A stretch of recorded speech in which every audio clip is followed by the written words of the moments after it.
All right, good afternoon and welcome to today's webinar. We are excited to talk today about models of virtual exchange programs at the higher education level. My name is Andy Schaefer and I'm a Senior Program Associate with the Stevens Initiative. For those of you who are unfamiliar with the initiative, the Stevens Initiative is an international effort to build global competence for young people in the United States and in the Middle East and North Africa by growing and enhancing the field of virtual exchange. I am joined by three speakers today who represent three very different, models of virtual exchange. Meg Glancy is a program manager at the Johns Hopkins University Center for Bioengineering Innovation and Design. Selma Albablawi is the Chief Program Officer at SOLIA. And Lorette Pelletier-Calix is Faculty and Program Director at SUNY Empire State College. Before we get started today, I'll mention a few housekeeping notes. We encourage all of you watching to tweet about the conversation today by tagging us at StevensINIT and using the hashtag WorldClassConnection. You should have received the bios of our speakers today in the program materials that were sent to you. If you did not receive them, you can check our website, stevensinitiative.org. The materials that you received link to all of the projects that the Stevens Initiative has funded and to our Join a Program form if you're interested in learning more about any of the programs that we talk about today. We will be saving time at the end of the webinar to address your questions, so please direct any questions over the course of the webinar to the Q&A box that's at the bottom of your screen. We ask that you please do not use the chat box for questions. So for those of you who are joining the webinar who may be less familiar with virtual exchange, let's briefly talk about why it's important. Virtual exchange is technology-enabled, collaborative, international learning. We all know that only a very small subset of youth have access to in-person international experiences like studying abroad. Virtual exchange, therefore, can be an accessible way for more youth to have a cross-cultural experience without having to leave their hometown. Not only can virtual exchange be a means to student learning about a particular topic, it can also help youth gain skills they need to prosper in an increasingly connected world and workforce, while also being accessible to those who do not have the ability to travel abroad. While virtual exchange programs have costs associated with them, the cost is significantly lower per person than an in-person exchange, making it an affordable alternative. So we're going to take a couple of minutes before we all come on video for a panel discussion to walk through a couple of things to work on or to consider in a virtual exchange program design.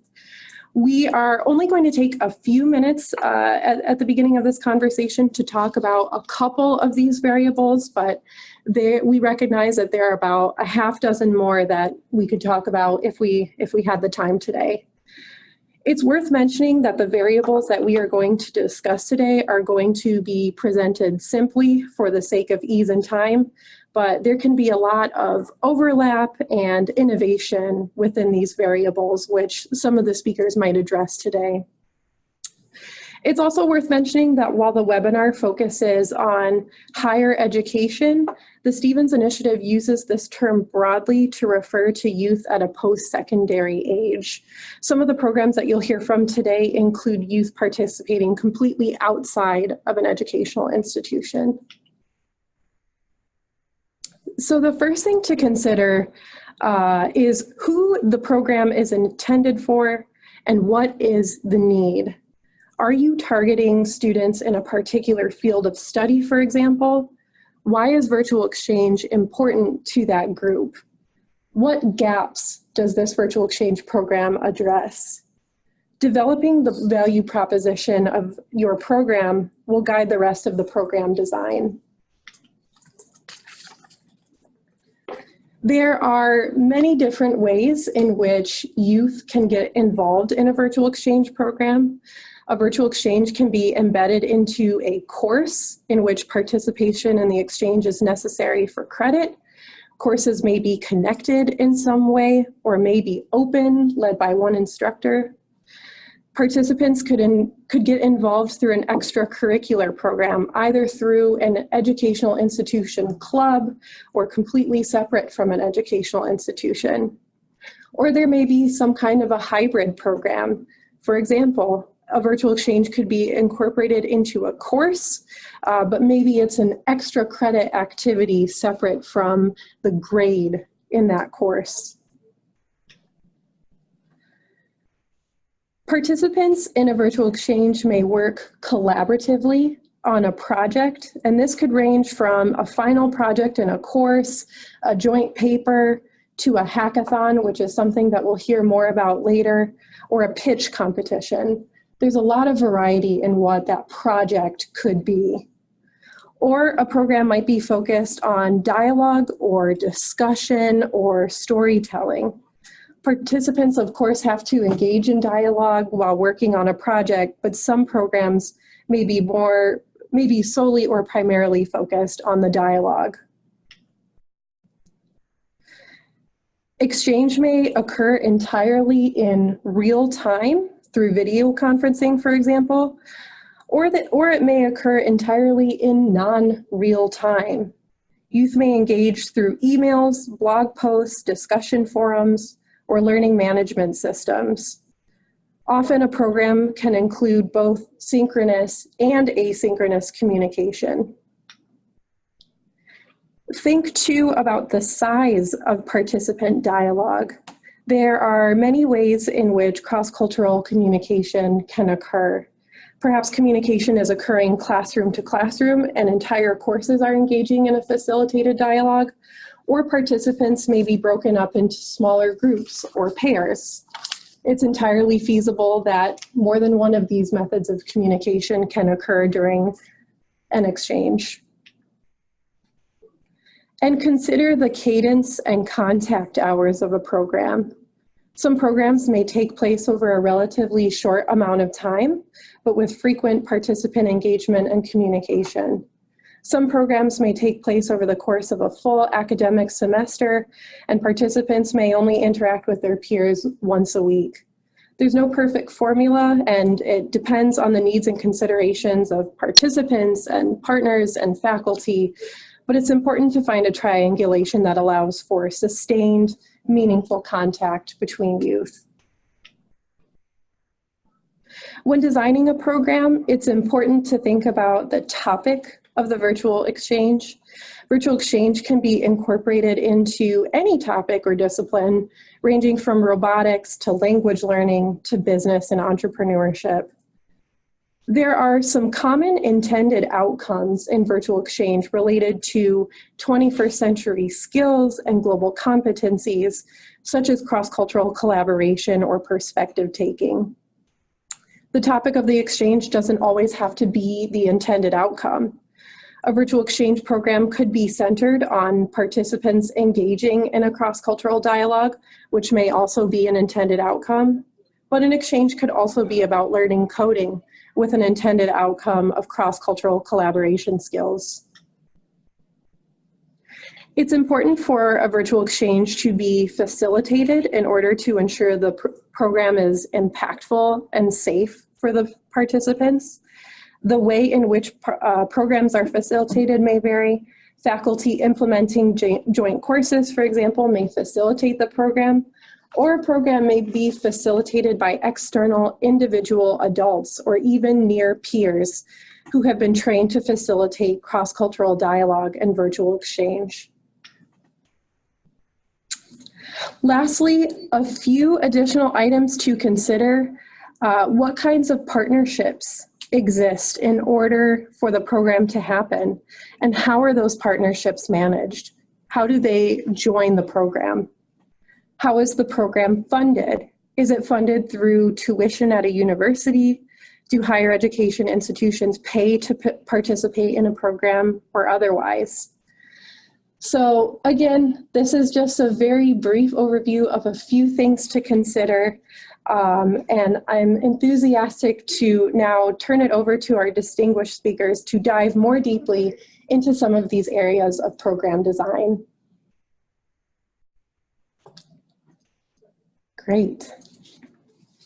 Hello. All right. Welcome, everyone. As I mentioned earlier, I am pleased to be joined by Meg Glancy, Selma Elbablawi, and Laurette Pelletier-Calix. If I could please ask each of you to introduce yourselves and the program that you represent. Let's start with Meg. Hi, everyone. My name is Meg Glancy. I work at Johns Hopkins University.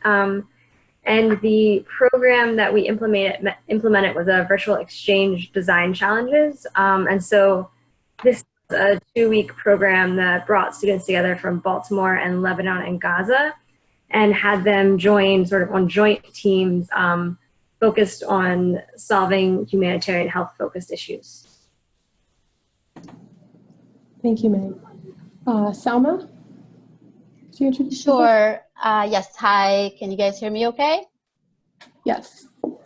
So my name is Salma Elbablawi. I'm the Chief Program Officer at SOLIA. And the program I'll highlight today is the Connect program, which targets post-secondary aged youth. The Connect program is focused on primarily real-time dialogue, as you know, one of the examples you mentioned earlier, Andy. And we have 2 primary goals: to enhance young people's understanding for global perspectives, and which helps them also reflect on their own views and sense of self in the world around them. And to equip them with what we call 21st century skills, which includes things like critical thinking, collaborative problem solving, and cross-cultural communication. If I had to highlight some of the primary elements of the program design, it's almost entirely synchronous live dialogue. We serve youth from both higher education institutions as well as non-higher education institutions. So for example, youth serving civil society organizations. And our model relies on bringing together a small, diverse group of participants that represent a mix of countries and cultures. And the program itself is facilitated by highly trained facilitators, and it's sustained over a period of time. So I would say like these are the essential elements of the program model. Thank you. Last but not least, Laurette. Thank you. Once again, my name is Laurette Pelletier-Calix. I'm with SUNY Empire State College, but I'm here today representing the COIL program, which is a system-wide initiative in SUNY, the State University of New York. COIL stands for Collaborative Online International Learning, for those who might have been wondering. In the COIL model, two faculty are paired together from different countries, and they work together to develop a collaboration that's embedded in a course. The courses don't have to be similar. They can be very, very different, but they work together to develop a collaboration that varies in length from 3 weeks to a full term, although the minimum recommended length is 5 weeks. SUNY adopted the COIL program in response to the concern that was mentioned at the beginning, that so few students actually have the opportunity to have an international, a traditional international or study abroad sort of experience, but at the same time recognizing the importance of developing cross-cultural competencies and global understanding.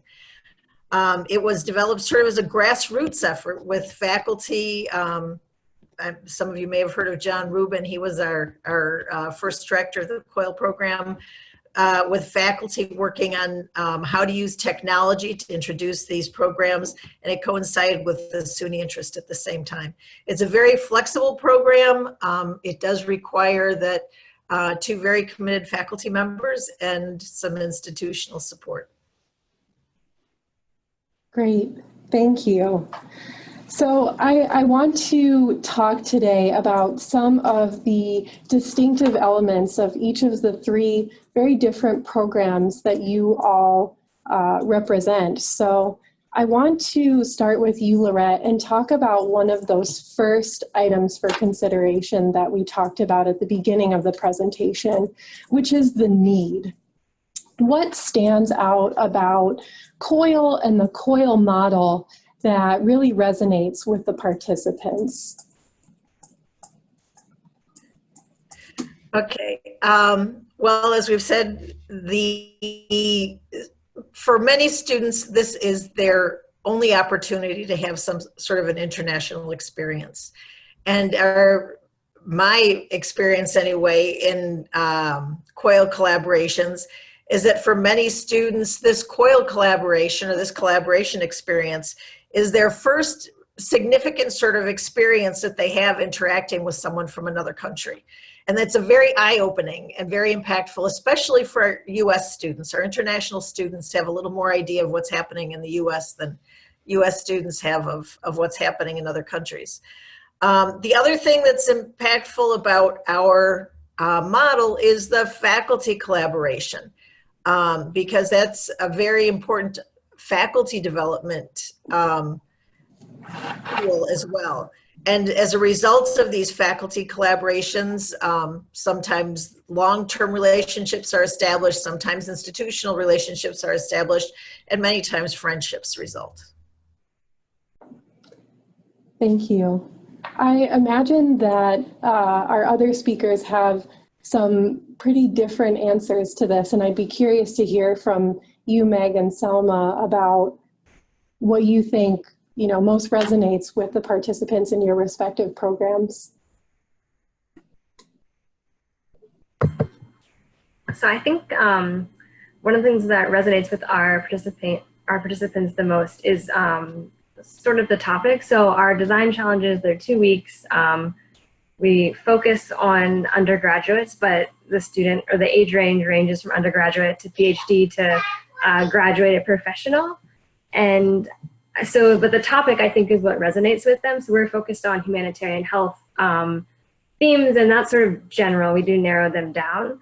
But at CBID, the focus is on biodesign and designing end user design and designing for our population. And so I think one of the most important things is incorporating designers and end users and having access to a population that actually is experiencing it. And so I think that's one of the biggest things that resonates and just makes the program so much more impactful, like the design challenge itself.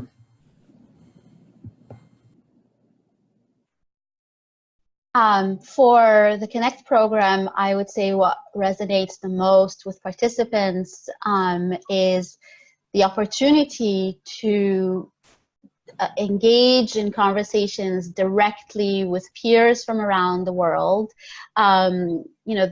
Our model doesn't have pre-assigned topics to discuss.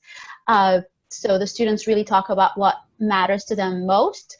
And so it's a unique opportunity to discuss current events or global issues that are important to these young people at this time of their lives that they might be hearing about in the media or studying in their courses. And to be able to have these conversations in a very authentic way and in depth with similar youth to them in different parts of the world.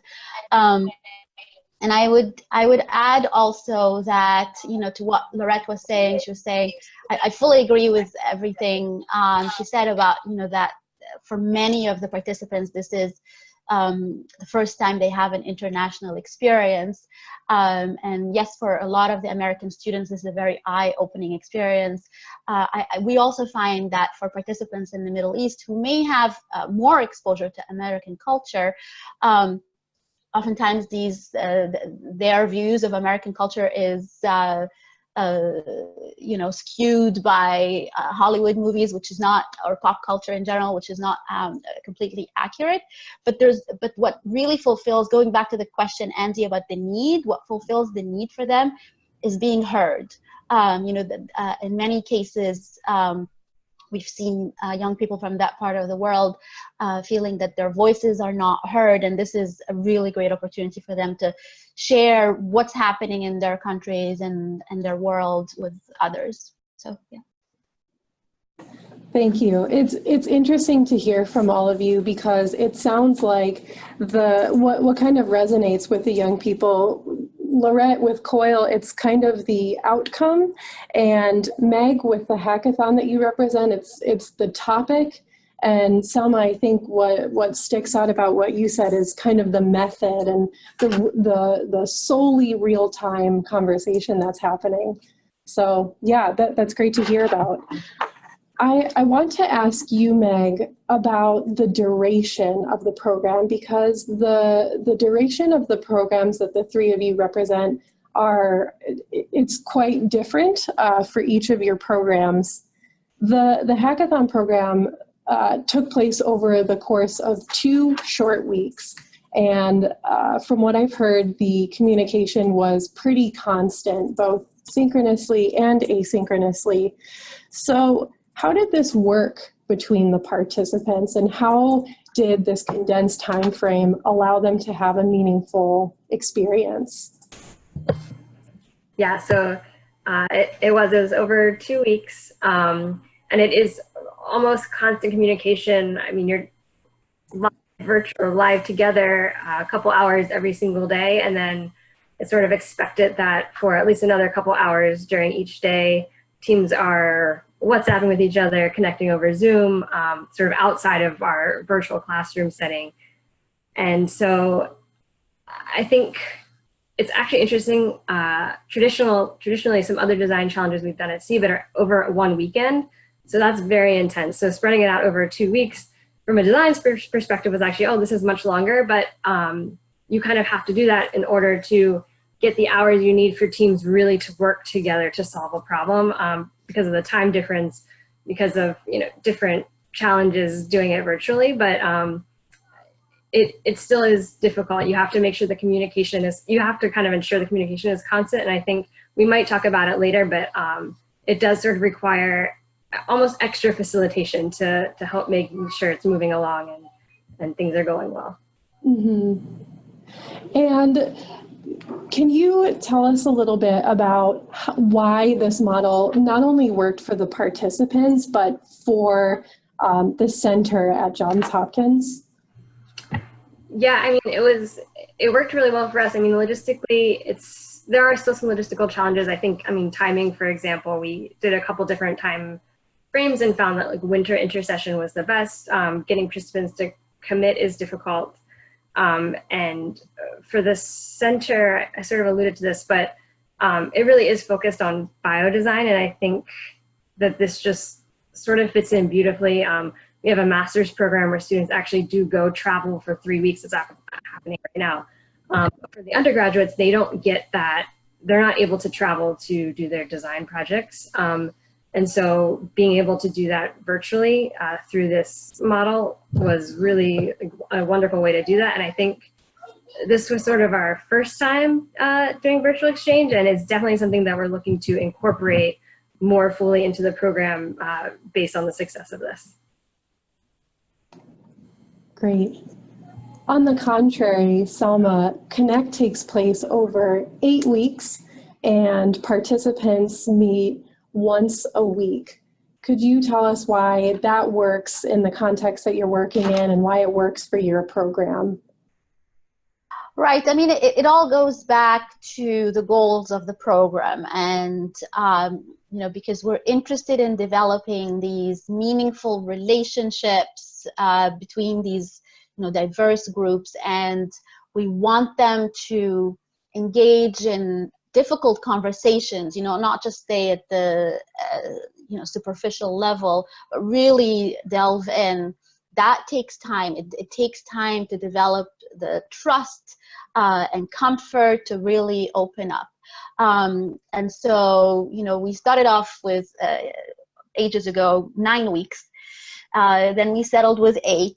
just because of all the different semester times at different universities around the world that seem to work best. And so in that 8-week program, we feel like we go through that learning arc really nicely. You know, from first, there's like this politeness and shyness, then there's a bit of trust, but they still want to please each other until they're comfortable to really open up and get into these, you know, discussing difficult topics, you know, where they can be comfortable to share opinions respectfully, but, you know, they may disagree with each other. We do not shy away from conflict in this program. And then, you know, and then they work through their conflict, and then they can see how, despite their differences, they can actually work together and collaboratively find solutions that, you know, make sense and respect each culture's values or each person's beliefs. So like that, you know, that whole process is very difficult, and it takes time, and it takes time even in real life. And so everything online takes a little bit more time. And so, you know, for 8 weeks, we feel it works really well. But obviously, the shorter the program, logistically, obviously, it's a lot easier. And, you know, so just I just agree with Meg on this. It's complicated to get partners and youth who are willing to commit for the full duration of the program. And Lorette, obviously one of the benefits of a COIL course or a COIL model is that almost everything is flexible, including you know, the duration of the program and the cadence of the program. Could you tell us a bit about what you have done in COIL courses and some of the other examples that you've observed in terms of cadence and contact hours? I think you're muted, Lorette. I said that was going to be the biggest challenge, remembering to That's our biggest problem, no problem. That's one of the challenges in our collaborations too. The collaborations with COIL, as you said, are very, very flexible, and it depends upon the decisions are all dependent upon what the faculty, the two participating faculty agree on. The 3 weeks are very short. I very much agree with Selma that it takes some time to develop the sorts of relationships you want to develop. The shorter collaborations are usually an issue related to calendar more than anything else. You just can't quite fit them in for a longer period of time. But the minimum, as I said before, is that's recommended is 5 weeks. And there are projects that manage to go a full term collaboration, usually when the two courses are very similar. Personally, I have done from 3 to 8 weeks, and it's been a little bit of everything I've done. There's always a synchronous and an asynchronous element. I will say that. The synchronous, because that provides that helps people identify with one another. It helps develop empathy. It adds an element, sort of the element of excitement to the course versus the asynchronous. But asynchronous is still important because of the time zone differences. People can spend more time working on the collaboration activities that in a time that's comfortable to them. It's important because it allows people the opportunity, like any online learning, allows people the opportunity to reflect and think a little bit more about the topic as they respond. And it's also important in the collaborations because of the language issues that may come up, that our international students that are participating are usually English as a second or third or fourth language speakers, and they may need a little more time, or they may be uncomfortable speaking in front of a group. So they prefer having that opportunity to express themselves in a written form. The COIL collaborations sometimes use the online platforms that they work with at their institutions. We use tools like Zoom. People have done closed Facebook groups. I know people who have done collaborations using just WhatsApp. So there's no limit as to which tools you use, how long it lasts, what sort of mix you put in there with the asynchronous and the synchronous. So it's a very flexible model. It does demand a lot of the faculty that's participating, but it's really worth it. I want to talk a little bit more about methods of communication, synchronous and asynchronous. But before I do that, I just want to remind everyone watching that you can submit questions for our speakers in the Q&A box at the bottom of your screen. And in about 10 minutes or so, maybe a little bit less, we're going to be opening it up for questions. But to continue on your point, Laurette, about methods of communication, I want to ask Selma about this, and you've alluded to it a few times already, but Connect is entirely synchronous. Could you talk to us about why that works well for your program, and how do you overcome some of the challenges that might be associated with an entirely synchronous program? Sure. I mean, okay, so again, it's what's the mission of what we're trying to achieve here? And for our work, it's like Laurette said, one of our primary goals is to foster empathy and better relations within and between societies.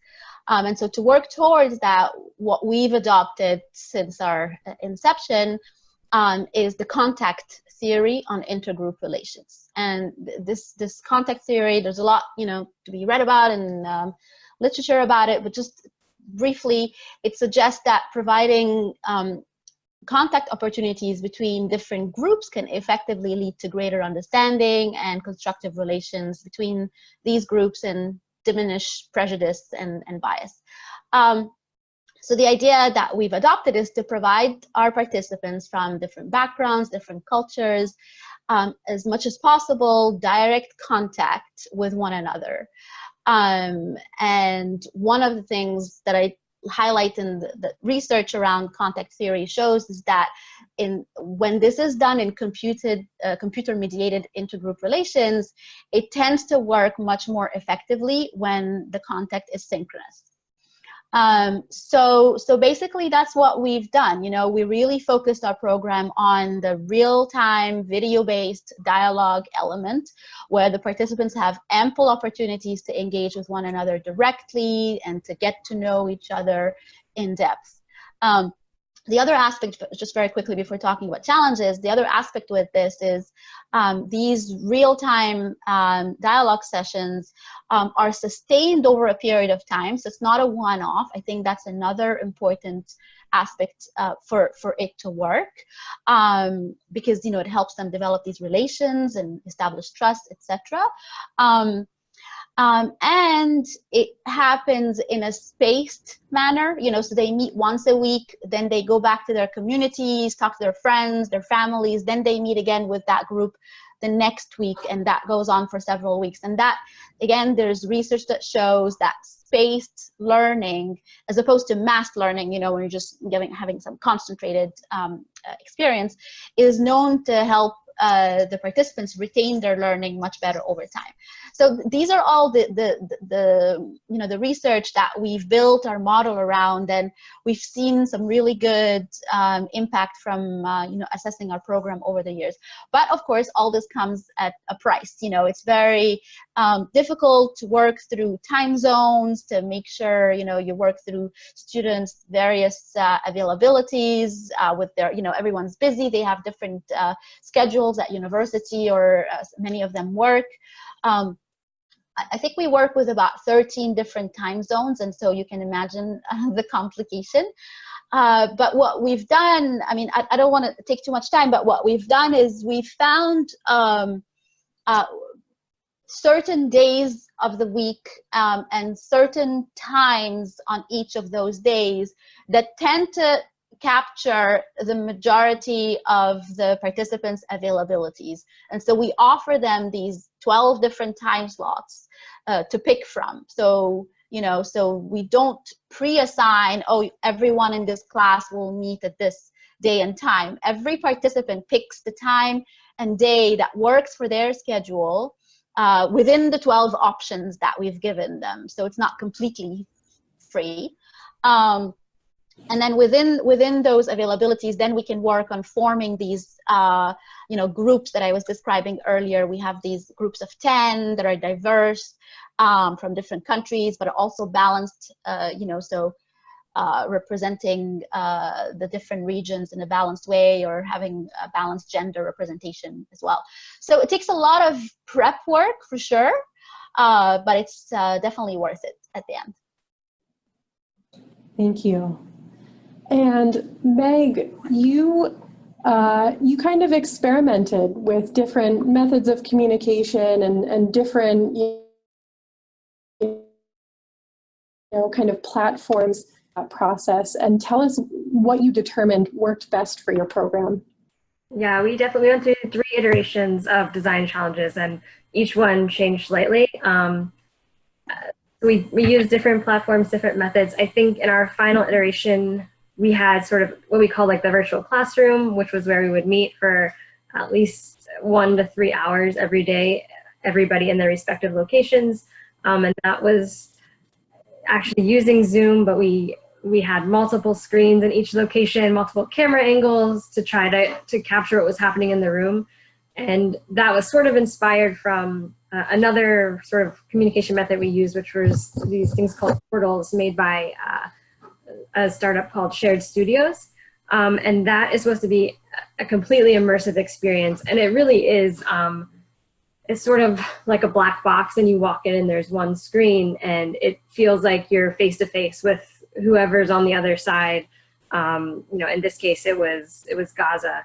And so that we used especially for smaller groups, so the teams could meet there and like have an intimate space where they were it felt like they were at least together. So that was sort of a tool we used for that. And then we had Zoom rooms, so teams could always just be like, okay, join your Zoom room now if they had a quick meeting or a quick question, and then as well as WhatsApp groups. And for all of the group work that was going on, we used Google Docs. It's always continuously being updated to by everyone on every side. Great. I want to leave some time for our audience Q&As. So once again, if you have any questions for any of the speakers, please type them into the Q&A box down at the bottom of your screen. Don't use that chat box. So the first question that we have is pretty open-ended, but I'm glad that it was asked. What are some of the challenges of your models? And it might be interesting to hear from the 3 of you, for all of the benefits of some of the aspects of your program, what's challenging about it? Lorette, do you want to start us off?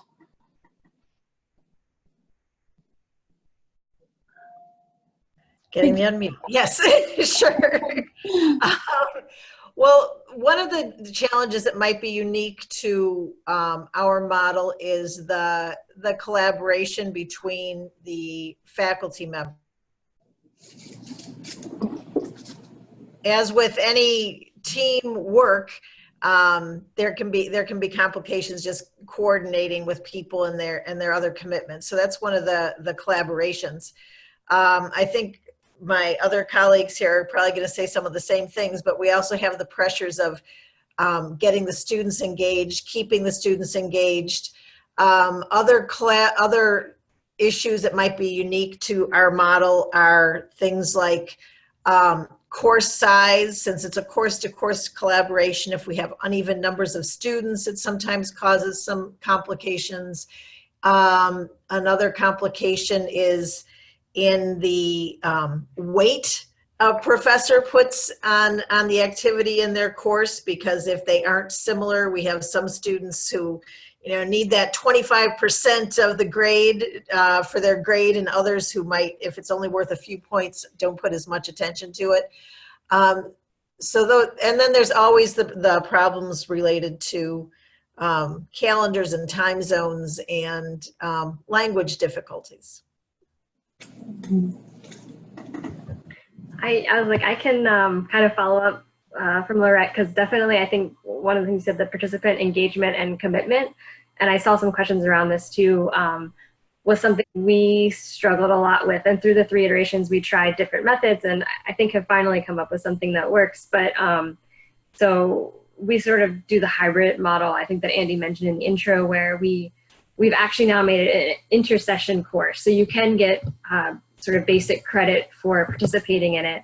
But so we have a mixed bag, undergraduates getting intersession course credit, but also plenty of students, usually sort of higher ed, like master's or PhD students, or even graduated professionals that just saw it and wanted to join us, participate just out of passion. And what we found is, because it is 2 weeks and the time demands are quite high in those 2 weeks, we'll get lots of people registering, and then maybe 30% show up. But what we have found is once you show up, usually we don't have a high dropout rate after that, but getting the kind of communicating the demands of the program and having people register and commit to that has been difficult, especially kind of another challenge that Lorette mentioned. We've had a challenge with it being unbalanced. So at Johns Hopkins or in Baltimore, we have generally had lower participation numbers than in Gaza, mostly just because of the number of competing opportunities in Baltimore and at Johns Hopkins for these undergraduate students compared to what's available in Gaza. And so that's something we are always really trying to get the participant numbers in Baltimore higher. And in Gaza, it's actually been quite quick and easy for us. So. Yeah, I mean, I concur with everything both Meg and Lorette said. I think the challenges are very similar in our case.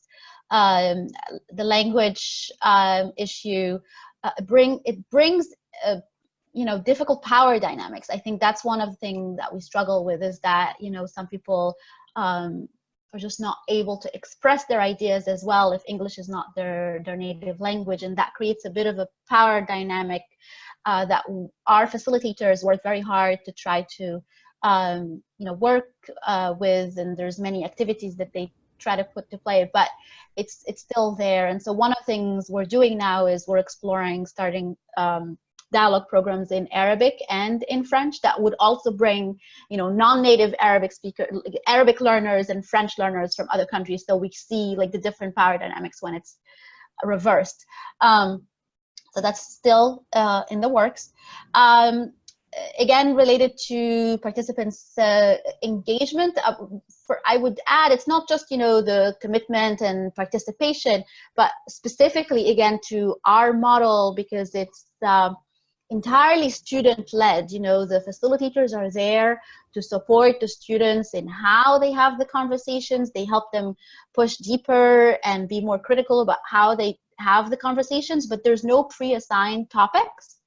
And so the participants come in and, there's some support at the beginning to get them started, but they really are expected to take ownership and start leading the sessions for the learning to actually happen. And so in some of the cases when participants are a bit shy or not really taking that step, of taking ownership, that becomes a little bit difficult, that we can't do the learning for them. They really have to take that leadership.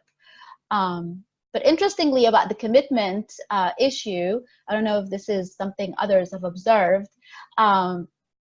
We work with a variety of disciplines. Our program is kind of like evergreen. You can plug it into any discipline, whether it's humanities, social studies, or hard sciences.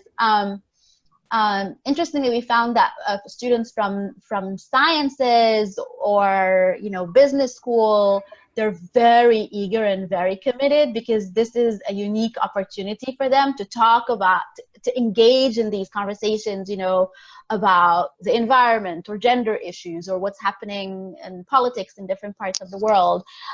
So they're there's this thirst for this kind of dialogue, which was interesting to observe. Great. I have a question from an audience member, and I think this might be best directed at you, Meg, but Selma and Lorette, please also feel free to chime in. What are your suggestions for like keeping participants engaged and involved when grades, for example, are not part of the equation, they're not part of the incentive? Yeah, I think it's something we struggled with, but I think we're sort of lucky. And like I said, like usually once participants come, they stay. And so because I think humanitarian health is such like a big passion for people, we've actually had an easier time getting people to commit to stay once they're there because they're interested and they're excited about it. So I think we kind of from the start get a little bit of a biased group registering that are obviously going to be interested in this. But we have had a hard time. I mean, our biggest thing was even just not being able to get people to show up. And I think that's where having that little incentive, even though it wasn't, I think an intercession course grade doesn't really go towards anyone's major. It's just something that's on your transcript. But I think just giving that little something of recognition was really helpful for us. Anyone else have? I don't really have anything to add. It's a big challenge, and I think the only thing I've seen work is if it's going to be worth something. Our students have a lot of demands on their time, and they're going to invest their time where it's going to pay off. And if there isn't any sort of grade or points attached to it, they invest their time somewhere else. So some students are there and are very enthusiastic just because they love it and they think it's great. But to get all of the students participating or the majority of the students participating, I haven't seen anything else work, unfortunately. Yeah, I mean, there has to be exactly, there has to be a clear incentive that matters to the participants. And so the easiest thing is the grade. And in the cases where that works, that's perfect. It's difficult in many cases in universities in the Middle East where grades are pre-assigned by ministries. And so, you know, we could think of alternative incentives. For example, also when we work with civil society organizations where it's not part of a course. And so you try to think of something, the parallel of a grade, what would that be? So for example, with a civil society organization, if they're going to offer an opportunity for the youth from that community, that we make participating in the Connect program is a prerequisite to become eligible for that other opportunity that the organization offers. For example, an advanced English language class or an opportunity to participate in a conference. So but there has to be something, like you both said, that matters to the youth themselves. Definitely. Can I just add one thing? Somewhere on the registration list, I saw a representative from a university who does this. Some universities have become so committed to this that it's a required part of their students' college experience, and that they have it. There's a mandatory course that has some sort of element in the course. And that's, of course, is a very good way. It's a required part of your education. And I really want to applaud schools that have that are making that extra commitment. Great. We have time for maybe just one or two more questions. The next question that we have from the audience is, in each of the models that you all represent, how do you promote dialogue when participants may avoid conflict or when there are disagreements? Right, so should I start? Okay, sure. And this is our bread and butter. So this is actually a very good question. It's one of the most common challenges, you know, so you'd think, many people would think that the biggest challenge is they get into too much conflict and then how do we handle that? But what we find is participants actually are too politically correct, or they want to seem friendly, and so they avoid sharing their real opinions. And so we have in our, we have a curriculum that we provide to facilitators, and facilitators go through a very extensive training on how to handle different dynamics. And that one in particular is one of the really important difficult dynamics that come up. So there's a lot of different tools and activities that we try to use. One of them is, for example, to try to play devil's advocate, where, if no one is saying some of those, more, if the topic raised, that there are the various views around this that are in disagreement out there in the world. So if no one is coming up and sharing those, you could say, well, I've read somewhere, or I've heard that in some communities, people say this or think that. What do you guys think about it? Just to get to them to provoke. That's one way. Another way is to, we use our own technology platform, which has some tools to help the dialogue. And one of them is to have, there's a poll where you can ask a question and people can answer anonymously. So that way, maybe some opinions that some people are afraid to say out loud, they can put it out there anonymously, and then it could raise the discussion. So there's several tools, and there's a lot there. Yeah. Laurette and Meg, do either of you have thoughts about this challenge? I think Selma did a great job covering that, so thank you. Yeah, I would just add, I think for us, we don't avoid challenge or like conflict, but we almost just try to focus on the challenge itself and bring uniting people around that in a sense. And so I think there's less opportunity to talk about conflicting views and that sort of thing, and it is more about this uniting. We have had we've had to sort of do basic communication training and like working on a team. I think that's really helpful. We've had instances where, 1 or 2 days before final presentations are given, and they're given like jointly as a team in front of a live audience. And, one team wakes up the morning of the presentation and it's completely changed from what it was when they went to sleep. So there's some coaching around that we've had to do, but I think that's just sort of good practice, teamwork and communication skills. Definitely. Well, we are just about out of time, so I want to close today's discussion with kind of a lightning round question for the three of you.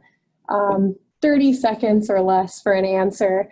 So we've talked a lot about the many ways in which a virtual program or virtual exchange program can vary today, but can still be impactful. So with some of the variables that we talked about in mind, what is your advice to someone who is thinking about designing or starting or getting involved with a virtual exchange program? I'll start. My advice is just to do it. It may be a lot of work. It may be confusing at first, but I think the payoff is worth it. And so I encourage people to do it. There are people who are out there who will help you. And I want to offer also, I see the 14 on the question and answers. I'm not sure about my colleagues, but if you want us to try and write responses to some of the questions we didn't get to, I'd be happy to do that later. Yeah, agreed. I was just looking through the questions and some really interesting ones there. I'd be happy to engage with those later as well. In terms of advice, I mean, I think, virtual exchange is just like any other program. You want to think about the impact you want to effect in the world and have a good theory of change, and then design your program from there and have good monitoring and evaluation tools along the way. But specifically for virtual exchange, I would say that you know, functioning virtually nowadays has just become so natural for most of us, and especially for the younger generations. And there are increasingly creative avenues to use tech tools in meaningful ways, you know, to where young people are already there and present. And so there's a lot to build on to engage youth online. But what I would emphasize is that from our experiences, the beauty of virtual exchange is being able to combine the extent of opportunities that the technology offers with the human factor. So it's not just about putting some people in some platform and we're done. The human intervention is really important for the experience to be truly deep and meaningful. And for us, for example, that's the facilitators, but you know, different models have different ways to ensure that that's there. So I would just think about those two components, you know, how to use technology in the most effective and attractive way for young people, but don't forget the human component. I would just echo what Lorette said. I think definitely do it. It's so rewarding when like we have, you know, our classroom on one side and everybody on a big screen behind us, and we're doing like a selfie of us and Gaza, like, you know, 70 people. It is definitely a lot of work, and definitely starting a program it's a lot to figure out. Like I mentioned, we've gone through 3 iterations and every single one changed. We're trying to like get better every time, but would answer any questions. And if anyone's thinking of starting sort of a project-based virtual exchange program, please like email, I think, me and probably any of us, and we'd really be happy to help you get started. Wonderful. Well, thank you so much to the 3 of you. We're really grateful for your time and for your insights today. I know there are so many other questions that we didn't get to, but I'm appreciative of a robust conversation. Just a reminder to all of you watching that we are hosting a second version of this webinar for K-12 programs on August 28th. The invitation for that is included in the link of the invitation that you received to register for this webinar. So we hope you will join us then. Thank you all so much and enjoy the rest of your day.